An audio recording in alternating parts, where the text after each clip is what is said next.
Being in a state of social flow is like a magical moment. Hours pass by and not one insecure thought pops into your mind. You don't even think at all. You are completely involved in the environment around you. Everyone finds you charismatic, but then slowly and surely you start coming out of that state and you go back to your normal self who's overthinking, who fidgets and stutters, and you just wish that you could get back into the social flow. You've probably experienced this quite a lot. Today I'm going to teach you how to get into the social flow consistently. Firstly, we have to understand the flow state, coined by Mikhail Csikszentmihalyi. His name's on the screen. When you've got the right level of a challenge and the right level of a reward, you enter the flow state. When you get into a flow state in terms of work or sports, it's like what athletes call being in the zone. There's no thoughts. There's no plan of what you're going to do, which step you're going to take, which punch you're going to throw if you're boxing, or what you're going to do next in your work. There's no thoughts. You just act. And how you act when you're in the flow state is incredible. It's like you do everything right. You don't miss any shots. You don't take any jabs yourself. You throw all the jabs and they connect to the chin. You do the work so perfectly, and it's incredible. 3 hours have just went by and it felt like you did work for 20 minutes. So we need to be at this right point, this golden area to achieve the flow state. The challenge needs to be just in the right spot and the reward needs to be big enough. So let's talk about the challenge and reward separately in terms of social experiences. To get into the right level of social challenge requires training. Most guys' social skills are pretty trash. Be honest, how many hours have you spent leveling up your social skills in the last month? Be honest. 0. Don't fucking lie to me, bro. 0. It's no wonder why we all suck at social experiences and we strive to get back into the social flow, because we haven't leveled up the skill. The social challenge is always going to be too high when the only social skill practice you've got is speaking to your friends on Discord. And that means that any real life social experience, the challenge of it's going to be too high because it's just going to be anxiety inducing. Let's say you go to a party, you go to some kind of social event, and you're only used to speaking to your closest friends on Discord and WhatsApp. You're going to struggle. You're going to feel very anxious because your level of social skills are not good enough for that experience. So start by leveling up your social skills. First and most important way to do that is to start thinking about the other person instead of yourself. Lose your ego. You're not that important. They are more important than you in the social experience. This is how you create lovely social experiences, when you think about the person more than you think about yourself. Because why do we think about ourselves?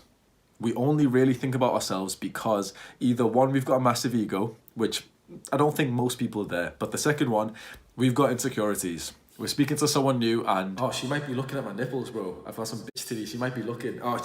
She might be looking at my teeth. Is she looking at me? Wait, make sure you smile like this, yeah? When we think about our insecurities, we're not in the social flow. We're not thinking about the other person. We're not being charismatic. We're just being insecure. There is a few things you can do to help this, but mainly start thinking about the other person. Take an interest in them as a human being. This is like a fun little thing I do when I speak to someone. I actually observe them and their characteristics and their behavior, their body language, their vocal tone, everything they do. I find interest in that. Here's my boy Jonathan, and everything he does is iconic, it's individual, it's unique to him. So isn't that just something that's interesting, that you can look at a person and think oh, that is this individual? Because other people would have behaved and reacted to maybe something I said different than he did. And so that's something to be interested by.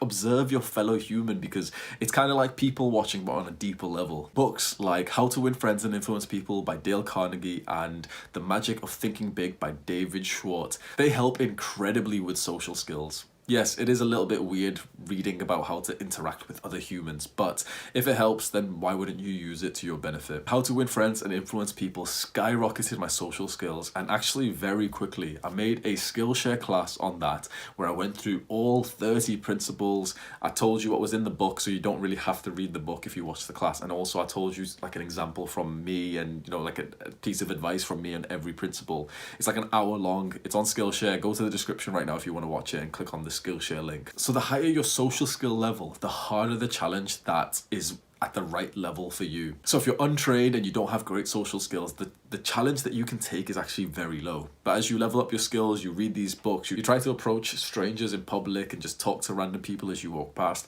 that levels up your social skills, and that levels up the level of challenge that you can endure. Social reward. This bit's very important.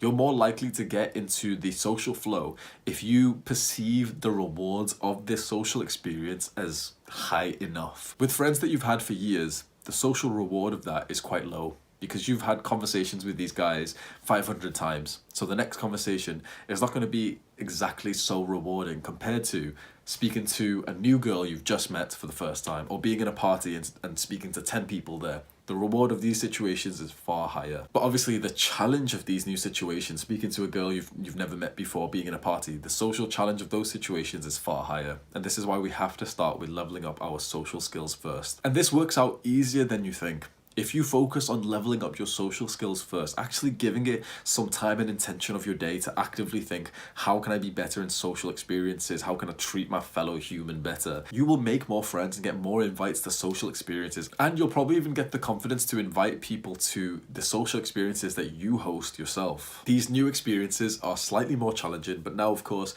you've got the social skills to handle that. And these new experiences are far more socially rewarding. And so now you're hitting that sweet spot with the challenge and the reward is at the right level. Finally, we have to talk about the importance of mindfulness. The most iconic characteristic of the flow state is a lack of thought, a complete involvement in the activity, a lack of self.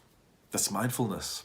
That is mindfulness. Mindfulness is gained through meditation. Think of meditation as the gym workout and mindfulness as the gains, the muscle that you make from that workout. The more you meditate, the more mindful you become. And the more mindful you become, the easier it is for you to get into that social flow state. If you want to see more videos from a somewhat unconventional small YouTuber, I talk about masculinity and young men's self-improvement. If that's interesting to you, then turn on the post notifications. You'll get a little message when my next video is posted. I do one-to-one self-improvement coaching. If you think you'd benefit from speaking to me personally every single week and even every day, we'll be on WhatsApp just texting each other and I'll be helping you with your goals, your self-improvement journey. If you want to get fit, if you want to make new friends, you want to get some girls, all of that stuff. If you feel like I can help you, then scroll down and click on the self-improvement coaching link in the description. I have a self-improvement email newsletter. On Sunday, you're going to get a special email from me, which is going to teach you a lot about masculinity. It's going to be practical advice that you can use to become a stronger man. Scroll down and sign up to the email newsletter to get that. Finally, there is a video that just popped up on screen, 3 principles of social success. I think you'll like that one. Click on it right now. Take care. Woo! I am done, G.